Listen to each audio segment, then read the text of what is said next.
C'est un rendez-vous important qui existe depuis longtemps et auquel maintenant chacun est habitué.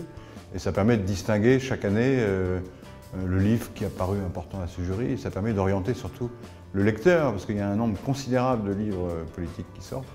Et donc là, vous avez une indication compétente qui permet de choisir.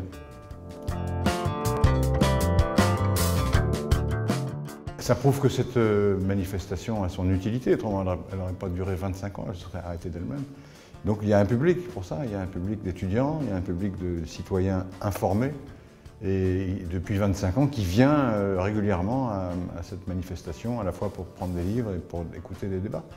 Donc c'est un moment de la vie démocratique qui a son importance, je crois. Surtout que ça se passe dans les palais de la République, ça permet à chacun de voir comment vivent nos gouvernants. C'est assez utile aussi.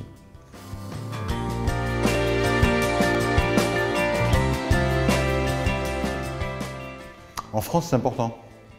On voit bien d'ailleurs parce que la plupart des hommes politiques qui aspirent à des responsabilités élevées écrivent des livres. Alors, parfois, c'est pas eux qui les écrivent, mais enfin, c'est l'hommage du vice à la vertu. Et donc, ça prouve que la réflexion, l'articulation des idées, les doctrines, au fond, comptent toujours malgré cette société qu'on dit présentiste, artificielle, superficielle.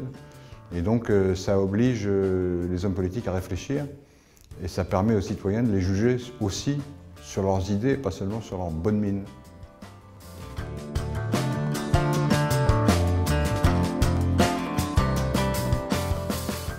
Il y a deux livres politiques qui m'ont frappé quand j'étais jeune, hein, il y a longtemps. Le premier, c'est le Mémorial de Sainte-Hélène. Alors, ça a été écrit par Lascaz après un séjour d'1 an auprès de l'empereur déchu à Sainte-Hélène. Et c'est des conversations avec Napoléon, qui était un homme à la fois pragmatique, brutal et cynique, mais en même temps un intellectuel.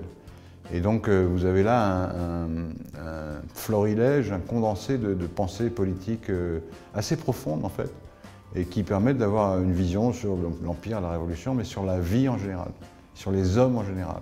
C'est absolument fascinant, parce que c'est très bien écrit, Lascaz avait une bonne plume, et quant à Napoléon, il avait le sens de la formule, donc ça fait un livre formidable.